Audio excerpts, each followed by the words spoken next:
अगला सवाल देखते हैं जो बोल रहा है कि इनमें से कौन सा अमेंडमेंट इंडियन कॉन्स्टिट्यूशन में प्रेसिडेंट को ये पावर देता है to send back any matter for reconsideration by council of minister.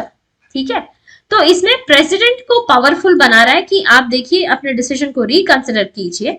इस तरीके का कोई भी अगर अमेंडमेंट होगा तो इसे लाया गया होगा बाय 44th। ठीक है, 42nd अमेंडमेंट में सरकार को पावरफुल बनाया जाता है, 44th में प्रेसिडेंट या नॉन सरकारी किसी भी पोस्ट को पावरफुल बनाया गया होगा, क्योंकि हमें यह पता है कि 42nd अमेंडमेंट ला करके हमारी उस समय की honourable prime minister Indira Gandhi emergency लाई थी, मतलब इमरजेंसी के दौरान 42nd अमेंडमेंट लाई थी। उसमें कुछ ऐसे मेजर चेंजेस लाए गए जिसमें कि सरकार को बहुत ज्यादा पावरफुल बना दिया गया था। तो जैसे ही इमरजेंसी हटा और 44th अमेंडमेंट आया तो वो सारे एब्सर्ड पावर्स को, एटलीस्ट मेजर एब्सर्ड पावर्स को हटा दिया गया था। इसलिए 44th अमेंडमेंट में प्रेसिडेंट को ये पावर दिया गया था कि वो काउंसिल ऑफ मिनिस्टर को अपने डिसीजन को रिकंसिडर करने के लिए बोले। ठीक है, यहां पे हमारा आंसर हो जाएगा 44th। अगला सवाल देखते हैं जो बोल रहा है which one of the following is presided over by a person who is not its member. इनमें से क्या अथॉरिटी ऐसी है जिन्हें की हेड किया जाता है ऐसे इंसान से जो कि उसके मेंबर ही नहीं है। ठीक है, तो हमें पता है कि वाइस प्रेसिडेंट राज्यसभा के मेंबर नहीं है, इसलिए हमारा करेक्ट आंसर हो जाएगा ऑप्शन सी। लोकसभा के भी स्पीकर और डिप्टी स्पीकर को लोकसभा से ही इलेक्ट किया जाता है। So is the case with legislative assembly and council of minister is also headed by prime minister who is also one of the council of minister. तो हमारा राज्यसभा ही करेक्ट आंसर हो जाएगा। अगला सवाल देखते हैं कि जो बोल रहा है कि अगर वाइस प्रेसिडेंट का पोस्ट वेकेंट हो जाता है तो कितने दिनों में इसे भर देना जरूरी है बाय होल्डिंग इलेक्शंस, कि कितने दिनों में हमें इलेक्शंस कंडक्ट करा लेना है कि वाइस प्रेसिडेंट के पोस्ट को हम लोग रीफिल कर सके। ठीक है, तो इसका कोई टाइम लिमिट फिक्स्ड नहीं है, तो हमारा करेक्ट आंसर हो जाएगा ऑप्शन डी। अगला सवाल देखते हैं जो बोल रहा है कि attorney general of India, attorney general कौन होते हैं? ये बेसिकली लॉयर होते हैं। कैसे लॉयर होते हैं? गवर्नमेंट के। ठीक है, तो गवर्नमेंट के खिलाफ कोई भी केस लड़ना होगा या गवर्नमेंट के लिए तरफ से कोई भी केस लड़ना होगा तो वो अटॉर्नी जनरल लड़ेंगे। ठीक है, अटॉर्नी जनरल को एमपी के भी सारे प्रोविजंस रहते हैं, मतलब वो उसमें पार्टिसिपेट कर सकते हैं, he can take part in the proceedings of Lok Sabha, वो he can be a member of any committee of Lok Sabha, ये भी बात करेक्ट है। वो लोकसभा में बोल भी सकते हैं, can speak and also can vote in the Lok Sabha. तो हमारा करेक्ट आंसर हो जाएगा more than one of the above। अगला सवाल देखते हैं जो बोल रहा है कि इनमें से क्या कॉन्स्टिट्यूशनल पोस्ट नहीं। कॉन्स्टिट्यूशनल पोस्ट कहने का मतलब कौन सा पोस्ट कॉन्स्टिट्यूशन में मेंशन्ड नहीं है। कॉन्स्टिट्यूशन में कंट्रोलर एंड ऑडिटर जनरल का जिक्र किया हुआ है, दैट इज आर्टिकल 148, और कॉन्स्टिट्यूशन में ही अटॉर्नी जनरल का भी मेंशन किया गया, दैट इज आर्टिकल 76। हमारा constitution advocate general of India को भी डिस्कस करता है अंडर आर्टिकल 165, तो हमारा करेक्ट आंसर हो जाएगा सॉलिसिटर जनरल। हमारा अगला सवाल बोल रहा है कि इनमें से कौन कौन से articles they are related to the discretionary power of governor. ठीक है, डिस्क्रिशनरी पावर कहने का मतलब कि वो डिसीजन गवर्नर बिना किसी से पूछे हुए लेंगे, अपने आप से लेंगे। अदरवाइज हमें पता है, जैसे कि सेंटर में हमें पता है आर्टिकल 74 कहता है कि प्रेसिडेंट को कोई भी डिसीजन काउंसिल ऑफ मिनिस्टर्स के एड एंड एडवाइस पर ही लेना पड़ेगा। ठीक है, वैसे ही आर्टिकल 163 का 1 कहता है कि गवर्नर को कोई भी डिसीजन स्टेट के council of minister headed by chief minister के ही एड एंड एडवाइस पर लेना पड़ेगा। So this is definitely not the discretionary power of the governor. ठीक है, आर्टिकल 239 का सबसेक्शन 2 कहता है कि प्रेसिडेंट चाहे तो गवर्नर को किसी एक स्टेट गवर्नर को किसी और यूनियन टेरिटरी के भी गवर्नर बना सकते हैं, मतलब लेफ्टिनेंट गवर्नर या एडमिनिस्ट्रेटर बनाया जा सकता है। और तब जो एडमिनिस्ट्रेटर या लेफ्टिनेंट गवर्नर उस यूटी को हैंडल कर रहे होंगे वो बिना काउंसिल ऑफ मिनिस्टर की एड एंड एडवाइस पर काम करेंगे, चाहे वो किसी भी स्टेट गवर्नर हो। जैसे मान लीजिए कि हाइपोथेटिकली स्पीकिंग कि महाराष्ट्र के गवर्नर हैं, ठीक है, इन्हें दमन एंड दीव का भी गवर्नर या लेफ्टिनेंट गवर्नर या एडमिनिस्ट्रेटर बना दिया जाता है। तो महाराष्ट्र के काउंसिल ऑफ मिनिस्टर्स के एड एंड एडवाइस के बिना गवर्नर डिसीजन लेंगे फॉर दमन एंड दीव, ठीक है। तो इसलिए ये डिस्क्रिशनरी पावर ऑफ गवर्नर में काउंट होगा। सिमिलरली आर्टिकल 356 के तहत गवर्नर रिटन रिकमेंडेशन देते हैं प्रेसिडेंट को कि स्टेट मशीनरी में फेलियर हो गया है, इसलिए आप यहाँ पे प्रेसिडेंट्स रूल लगा सकते हैं। ये जो डिसीजन लिया जाएगा, this is not on the aid and advice of council of minister, obviously, क्योंकि काउंसिल ऑफ मिनिस्टर कभी नहीं बोलेंगे कि आप हमारे स्टेट में प्रेसिडेंट्स रूल लगाइए, ठीक है। तो 356 के तहत गवर्नर जो रिकमेंडेशन प्रेसिडेंट को देते हैं, दैट इज ऑल्सो डिस्क्रिशनरी, तो ये भी हमारा आंसर हो सकता है। Article 371 is related to special powers given to the governor related to the state of Maharashtra and Gujarat, ठीक है। तो ये भी उनका डिस्क्रिशनरी पावर है, इसलिए हमारा correct answer B, C and D तीनों हो जाना चाहिए। तो that should be E, that is more than one of the above. देखते हैं अगले क्वेश्चन को, जो बोल रहा है कि who among the following was the Chief Justice of India when public interest litigation was introduced in the Indian judicial system? जब पब्लिक इंटरेस्ट लिटिगेशन, जो कि एक तरीका होता है कि समाज के लिए हम लोग कोई भी एक अपील स्टार्ट कर सकते हैं, ठीक है, वो कोई पर्टिकुलर केस नहीं होगा, किसी ने कोई डिस्प्यूट नहीं होगा, ठीक है, इस तरीके का एक लिटिगेशन कहने का मतलब कि इट इज अ लॉ, वो प्रपोज कर रहे हैं कि आप इस पर एक लॉ बनाइए, ठीक है। ये PIL फाइल किया जा सकता है विदाउट एनी पर्टिकुलर डिस्प्यूट। इसे किस चीफ जस्टिस ऑफ इंडिया के रेजीम में स्टार्ट किया गया था? PIL को स्टार्ट किया गया था under chief justice PN Bhagwati, ठीक है। तो हमारा करेक्ट आंसर हो जाएगा ऑप्शन डी। हमारा जो पब्लिक इंटरेस्ट लिटिगेशन है, ये भी अमेरिकन कॉन्स्टिट्यूशन से ही लिया गया है।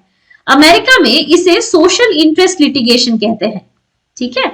वो भी सेम ही चीज हुआ कि सोसाइटी के किसी पर्टिकुलर इशू को उजागर करने के लिए, उससे रिलेटेड कोई दिक्कत को सामने लाने के लिए ये लिटिगेशन फाइल किया जाता है। तो सिमिलरली इंडिया में इसे पब्लिक इंटरेस्ट लिटिगेशन कहते हैं, ठीक है।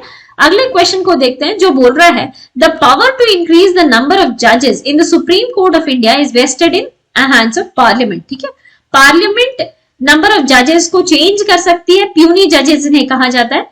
प्यूनी जजेस ऑफ सुप्रीम कोर्ट को बढ़ा सकती है, ये घटा सकती है, और ये कॉन्स्टिट्यूशनल अमेंडमेंट होगा जो कि आर्टिकल 368 के बाहर होगा, ठीक है। 368 के बाहर मतलब सिंपल मेजॉरिटी से इस अमेंडमेंट को पास कर दिया जाएगा अगर पार्लियामेंट द्वारा, तो फिर नंबर ऑफ जजेस बढ़ा दिए जा सकते हैं सुप्रीम कोर्ट में, ठीक है। तो हमारा करेक्ट आंसर यहाँ पे बी हो जाएगा। अगला सवाल को देखते हैं, जो बोल रहा है कि which of the following types of cases has the largest number of cases in the Supreme Court in terms of pendency? इसका मतलब अगर केसेस बहुत ज्यादा स्टॉल्ड है, रुके हुए हैं, उन पे डिसीजन नहीं लिया जा रहा है, तो इनका कैटेगराइजेशन किया जा सकता है कि वो स्पेशल लीव पिटिशन है, या PIL है, या रिव्यू पिटिशन है, या क्यूरेटिव पिटिशन है, या मर्सी पिटिशन है, या रिट पिटिशन है। किस तरीके के केसेस जो हैं ये लार्जेस्ट नंबर है, सबसे ज्यादा है, ठीक है।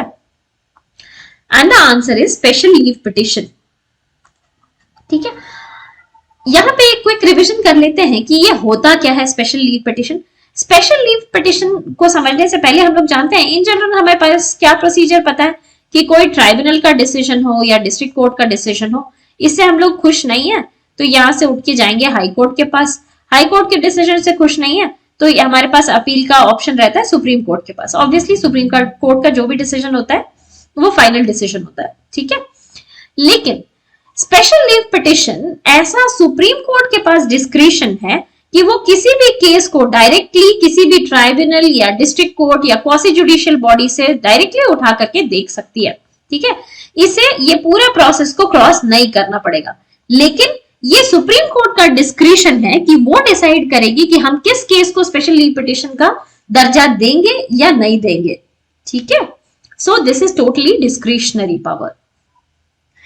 और एक दो तरीके के पिटिशन होते हैं, एक होता है रिव्यू पिटिशन। रिव्यू पिटिशन कैसा होगा कि अगर जजमेंट में कोई गलती हुई है, ठीक है, तो वही कोर्ट अपने डिसीजन को ही रिव्यू कर ले सकती है। जैसे मान लीजिए हाई कोर्ट ऑफ कैलकाटा ने एक डिसीजन लिया है, ठीक है, उसी हाई कोर्ट ऑफ कैलकाटा ही अपने डिसीजन को रिव्यू कर सकती है। ये कब कर सकती है? जब उसने लेटर ऑन रियलाइज किया हो कि उसने कोई बड़ी गलती कर दी है, कोई एक मेजर पार्ट को मिस किया है। ये रिव्यू पिटिशन में एक खास बात यह है कि लॉयर का डिबेट्स नहीं होता है इन जनरल। जब तक कि किसी का डेथ सेंटेंस या कोई स्पेशल केस नहीं हो तब तक लॉयर का डिस्कशन नहीं होगा। जब रिव्यू पिटिशन कर रहे हैं तो केस को फ्रेश केस की तरह देखा ही नहीं जाएगा, उसे एग्जिस्टिंग केस में सिर्फ चेक किया जाएगा कि यहाँ गलतियां हो सकती है, क्या हम लोगों ने यहाँ पे गलतियां की है, नहीं की है तो ठीक है, we will stand by our first decision itself. ठीक है।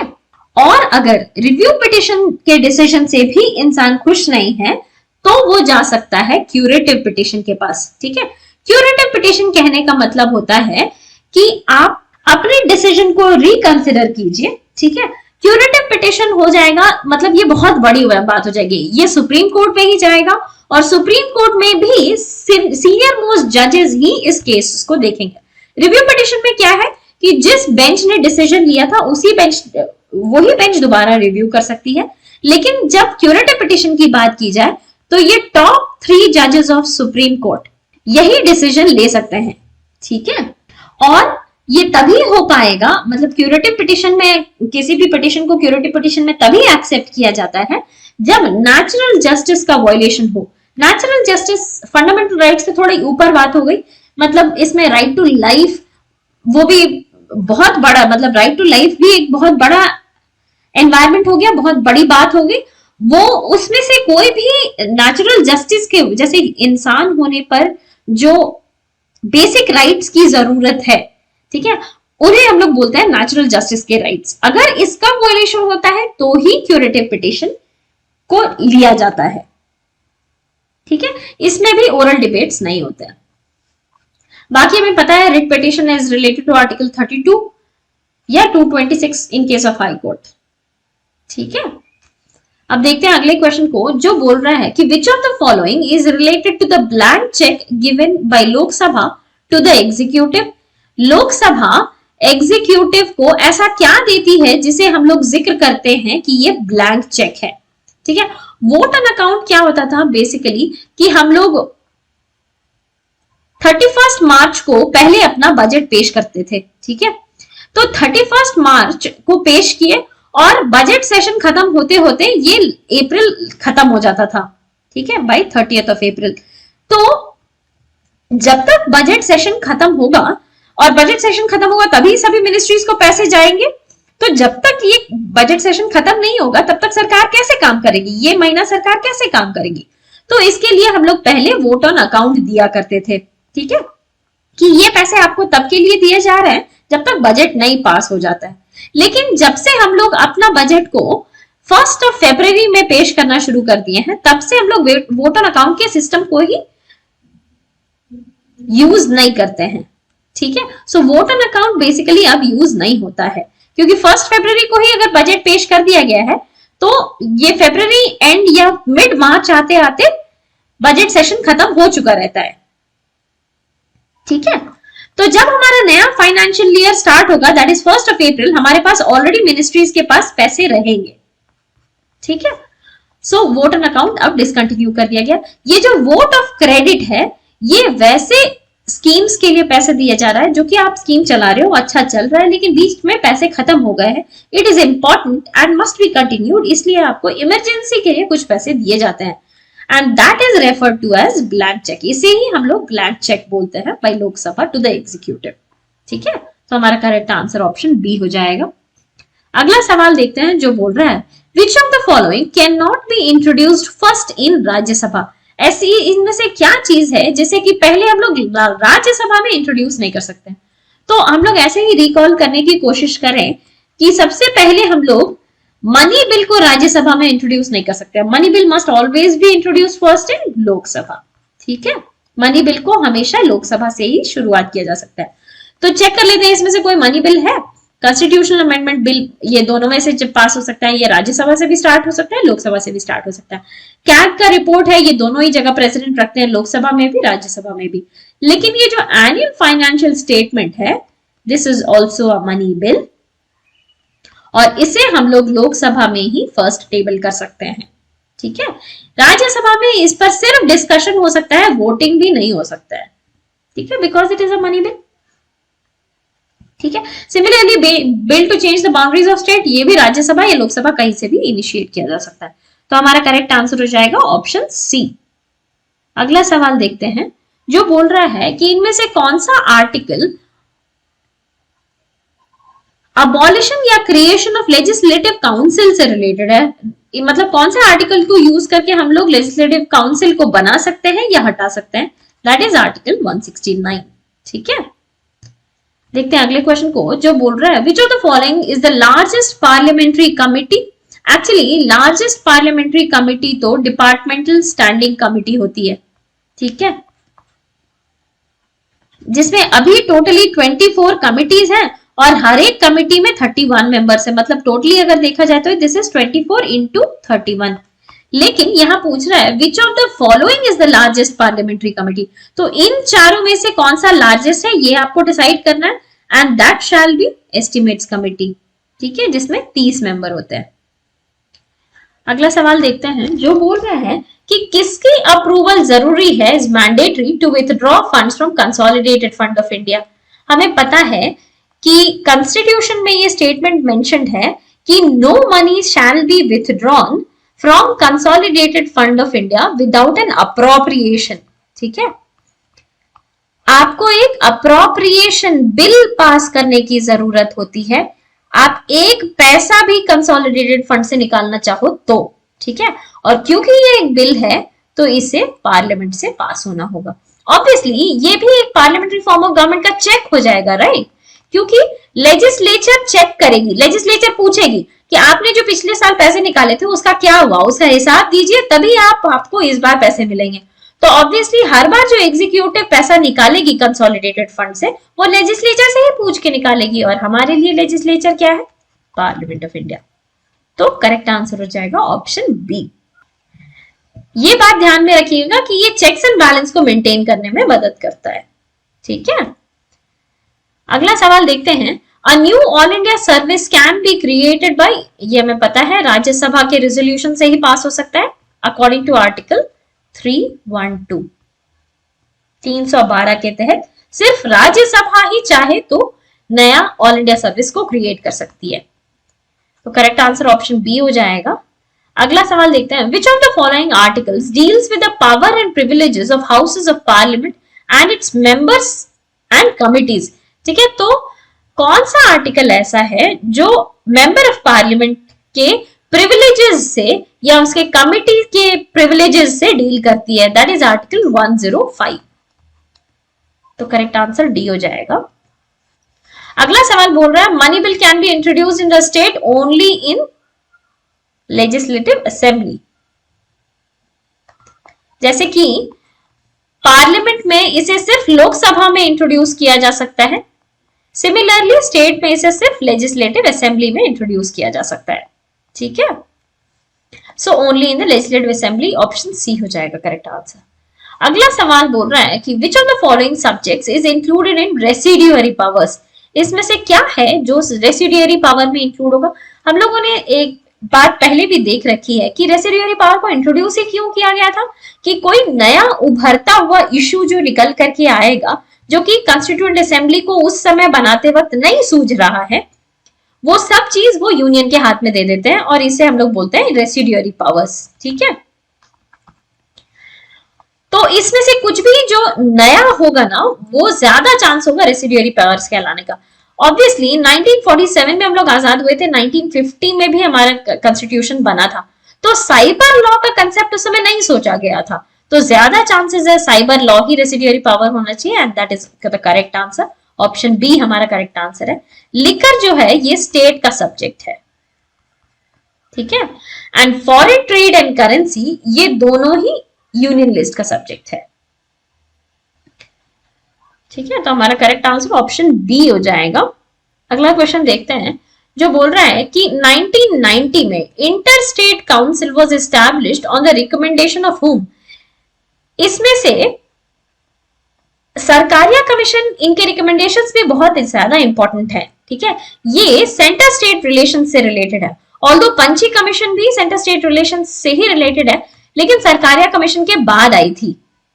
ठीक है, सरकारिया कमीशन ने ही रिकमेंड किया था कि एक इंटर स्टेट काउंसिल बनाइए जिसमें आप ये इश्यूज को निकाल करके लाइएगा, स्टेट्स को एक प्लेटफॉर्म मिलेगा कि वो अपने इश्यूज को सामने रखें। ठीक है, एक स्टेट को दूसरे स्टेट से जो प्रॉब्लम हो रहा है या एक स्टेट को जो सेंट्रल गवर्नमेंट से प्रॉब्लम हो रहा है, इसे बोलते हैं हम लोग कोऑपरेटिव फेडरलिज्म का तरीका। क्यों? क्योंकि ये एक स्टेट और दूसरे स्टेट के बीच के प्रॉब्लम को रिजॉल्व करेगी और एक स्टेट और सेंटर के बीच के प्रॉब्लम को रिजॉल्व करेगी। ये वैसा प्लेटफॉर्म है जो सामने इश्यूज को उभार करके लाने देगी।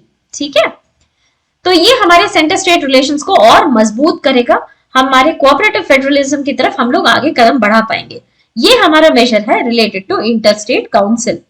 ठीक है, तो आर्टिकल 263 ये इंटर स्टेट काउंसिल के बारे में डिस्कस करता है।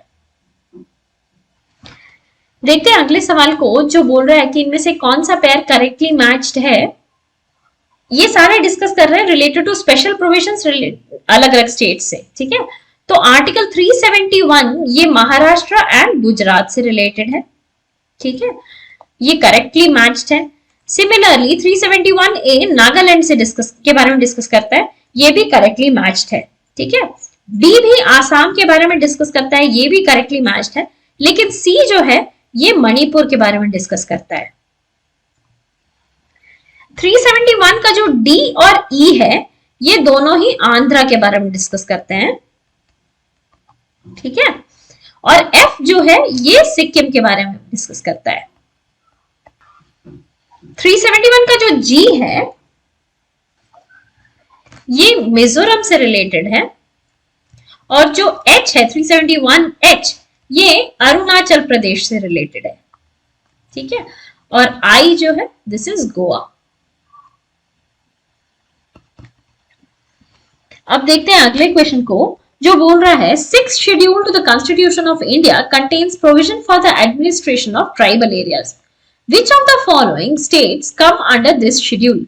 हमें पता है कि 5th शेड्यूल और 6th शेड्यूल ये दोनों एडमिनिस्ट्रेशन ऑफ ट्राइबल एरियाज से डिस्कस करते हैं, ये शेड्यूल एरियाज के बारे में डिस्कस करते हैं। 5th शेड्यूल जो है वो मेनलैंड इंडिया के बारे में बात कर रहा है मोस्टली, या सारे स्टेट्स की बात कर रहा है एक्सेप्ट मातम बोलते हैं। ठीक है, MATM, और यही MATM आ जाता है 6th शेड्यूल में, जो कि हमारा सवाल है। ठीक है, and that is Assam, Meghalaya and Tripura,